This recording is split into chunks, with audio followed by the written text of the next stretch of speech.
Hi நண்பா. இன்றைக்கி பார்த்தீங்கன்னாக்கா கிச்சனில் கொஞ்சம் பீட்ரூட் இருந்தது. சரி, அதை வச்சு எதாவது ட்ரை பண்ணலான்னு சொல்லிட்டு அம்மா கிட்ட போய் கேட்டேன். அம்மா உடனே ஒரு ஸ்வீட் ரெசிபி செய்யலான்னு சொன்னாங்க.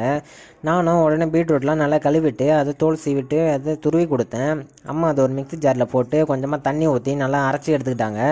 அதுக்கப்புறம் பார்த்தீங்கன்னாக்கா ஒரு பிளேட்டில் கொஞ்சம் பாதாம், முந்திரி, திராட்சை, ஏலக்காய் எடுத்துக்கிட்டாங்க. அதுக்கப்புறம் ஒரு கடாயில் 2 ஸ்பூன் அளவுக்கு நெய் சேர்த்துக்கிட்டாங்க. நெய் நல்லா உருகுனதுக்கப்புறமா எடுத்து வச்சுருக்க நட்ஸையும் அது கூடயே சேர்த்துக்கிட்டாங்க.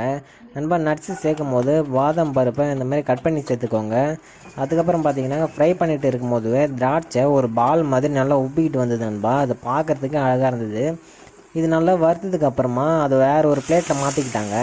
மறுபடியும் அதே கடாயிலேயே அரைச்சி எடுத்து வச்சுருக்க பீட்ரூட்டையும் சேர்த்துக்கிட்டாங்க. தொடர்ந்து ஒரு நிமிஷத்துக்கு நல்லா கிளறி விட்டுக்கிட்டாங்க நண்பா. கிளறி விட்டுட்டதுக்கப்புறமா அதை மூடி வச்சுட்டு ஒரு நிமிஷம் வெயிட் பண்ணாங்க. நண்பா, அடுப்பை மீடியம் ஃப்ளேமில் வச்சுக்கோங்க. ஹை ஃப்ளேமில் இருந்ததுனாக்கா கொதிக்கும் போது மேலே போடும்.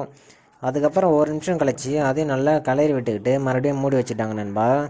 அதுக்கு பிறகு பார்த்தீங்கன்னாக்கா இந்த மாதிரி கலர் சேஞ்ச் ஆகிட்டு வர வரைக்கும் ஒவ்வொரு நிமிஷத்துக்கும் நல்லா அதை கிளறி விட்டுக்கோங்க. அதுக்கப்புறம் இதில் ஒரு கப் அளவுக்கு சுகர் சேர்த்துக்கிட்டு அதையும் நல்லா கிளறி விட்டுக்கலாம். நண்பா, சுகர் உங்களுக்கு எந்த அளவு வேணுமோ அந்த அளவுக்கு நீங்கள் சேர்த்துக்கோங்க. இது நல்லா கிளறி விட்டதுக்கப்புறமா இது கூடவே ஒரு ஸ்பூன் அளவுக்கு நெய் சேர்த்துக்கோங்க. நெய் வாசனைக்காக தான் சேர்த்துருக்கேன். இது ஆப்ஷனல் தான், உங்களுக்கு தேவையான சேர்த்துக்கலாம், இல்லைன்னா விட்டுடலாம். நண்பா, அதுக்கப்புறம் அதை மூடி வச்சுட்டு ஒரு நிமிஷத்துக்கு வெயிட் பண்ணுங்கள். ஒரு நிமிஷம் கழிச்சு இது மறுபடியும் நல்லா கிளறி விட்டுக்கோங்க.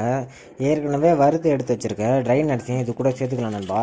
இது கூட சேர்த்ததுக்கப்புறமா அது நல்லா மிக்ஸ் பண்ணி விட்டுக்கோங்க.